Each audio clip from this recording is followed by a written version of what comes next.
The War of the Breton Succession, a quarter-century of unrelenting internecine strife, was a bloody microcosm of the larger dynastic struggles that defined the early Hundred Years' War, pitting kin against kin and transforming the strategic peninsula of Brittany into a devastated theater of operations for the English and French crowns. The crisis was precipitated by the death of Duke John III of Brittany in 1341, a man whose failure to produce a direct heir instantly ripped the ducal succession between two powerful, deeply entrenched factions. The legal arguments were complex, reflecting conflicting feudal traditions. The Blois-Penthièvre claim, championed by Charles of Blois, French prince and nephew of King Philip VI, rested upon his marriage to Jeanne de Penthièvre, the late duke's niece, asserting the principle of proximity of blood through the female line, specifically the principle of jus uxoris, or the right of the wife to inherit. Arrayed against them was the Montfort claim asserted by John of Montfort, the late duke's half-brother, who argued vehemently for the precedence of male inheritance, even if through a collateral line, a principle strongly favored by the English crown, which itself relied on male preference succession. The dispute immediately escalated beyond a local feudal quarrel, becoming a critical proxy conflict for England and France, each viewing Brittany as a vital military corridor and naval asset.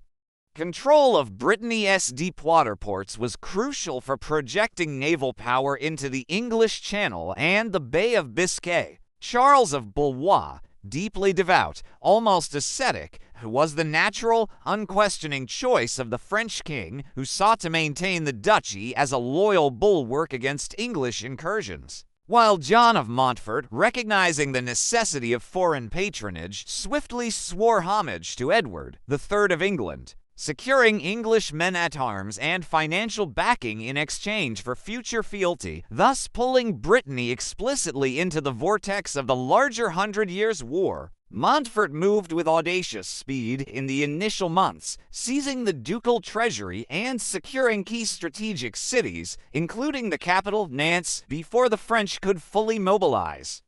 He attempted to consolidate his position by capturing several important fortresses, but the French royal army, led by the Duke of Normandy, swiftly counterattacked, successfully besieging Montfort in Nantes. The city fell, and John of Montfort was captured and imprisoned in Paris in 1341, where he would remain for years. The Montfort cause appeared utterly extinguished, yet this moment of defeat birthed a legendary resistance leader, Montfort's wife, Jeanne of Flanders.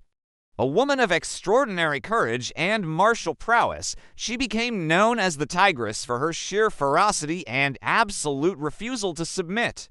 Rallying the Montfort loyalists and English allies, she ensured the crucial port of Hennebont was adequately defended against a sustained siege by Charles of Blois and the French forces. It was here, during a desperate moment when the siege lines seemed unbreakable, that she famously mounted her horse, armored, and led a decisive, unexpected cavalry sortie that destroyed the Blois baggage train, forcing them to temporarily lift the siege and securing her place as a true warrior queen who could command the absolute loyalty of hardened soldiers.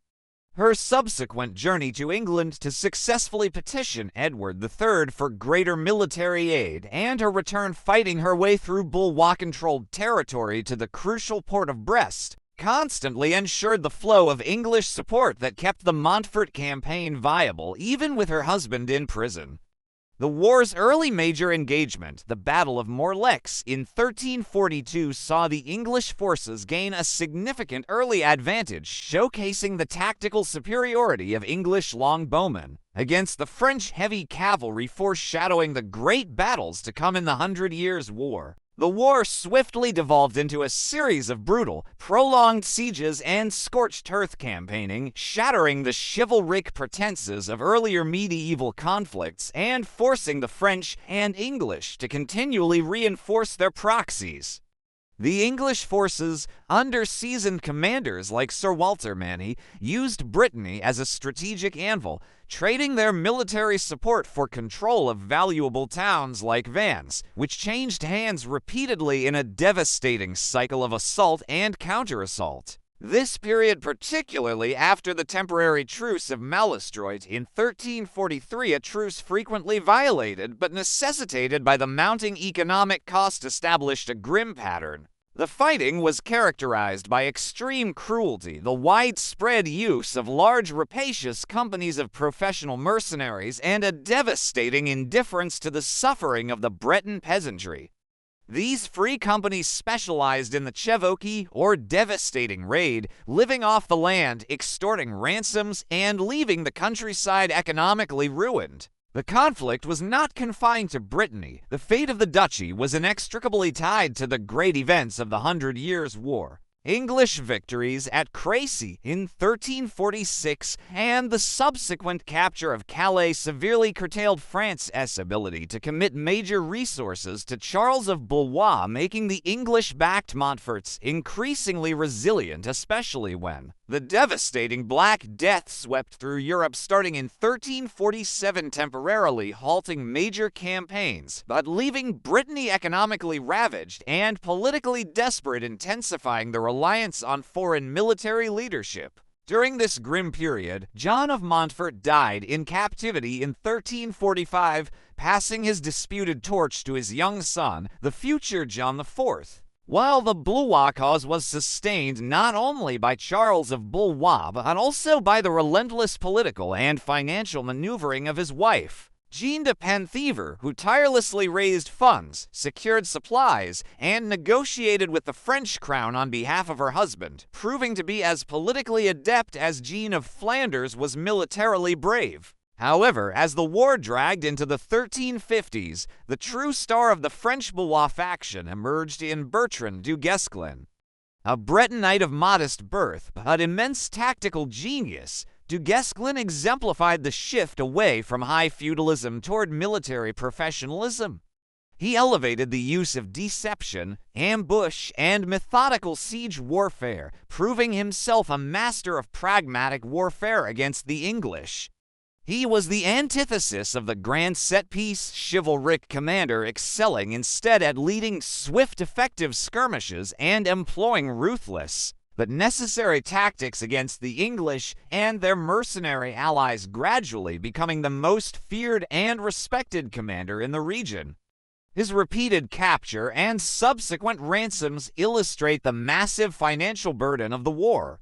His ransom was often secured by the French king, Charles V, recognizing his indispensable value and elevating him to command greater and greater forces. The Battle of the 30 in 1351, a famous arranged combat between 30 champions from each side, though ultimately a tactical victory for the Blois faction, demonstrated the personal, intense rivalry and martial spirit that permeated the conflict. The final decade of the conflict saw the younger John IV of Montfort come of age, ready to claim his inheritance by force, consolidating his control over the Montfort-held ports and preparing for a final military confrontation. The war culminated in 1364. The decisive engagement was the Battle of Auray. This was a dramatic, final confrontation between the two primary opposing commanders. Du Guesclin led the Blois forces, fiercely determined to end the Montfort challenge and secure the dukedom for his master, while John IV led the Montfort English army, heavily supported by the legendary English general Sir John Chandos, one of the most brilliant military minds of the age, whose presence lent immense strategic weight and tactical insight to the Montfort command. The battle was fought with desperate savagery, reflecting the accumulated bitterness of 23 years of warfare. Chandos masterfully arranged the Montfort forces, and in the face of a massive assault led by his command, the Blois flank wavered and then broke. The most critical moments were the immediate aftermath of the rout, Charles of Blois, refusing to flee and determined to meet a martyr's end, was killed on the battlefield, and Bertrand du Guesclin was captured by the English forces, effectively decapitating the Blois cause. The death of the Blois claimant and the capture of their supreme general delivered a crippling, irreversible blow to the French cause in Brittany. The war was swiftly concluded the following year with the signing of the Treaty of Guerande in 1365. This treaty formally recognized John IV of Montfort as the undisputed, legitimate Duke of Brittany, settling the succession dispute on the principle of male inheritance. While he agreed to pay a sum of money to Jeanne de Penthièvre in compensation for her claim and provided certain estates for her family, the treaty was a clear victory for the Montforts and, more significantly, a triumph for English influence in the region, which would complicate French sovereignty for years to come. The duchy, though finally reunified, was left economically shattered, its political landscape dominated by the legacy of the free companies and the rise of military professionalism. Meanwhile, the captured Du Guesclin, a symbol of Breton military prowess, was ransomed for a vast sum and immediately entered the service of the new French King Charles V, ultimately being appointed Constable of France. He would go on to employ the very mercenary tactics honed in the brutal Breton campaigns to systematically drive the English out of French territories, demonstrating that the War of the Breton Succession had served as a grueling transformative proving ground that forever altered the nature of warfare in Western Europe.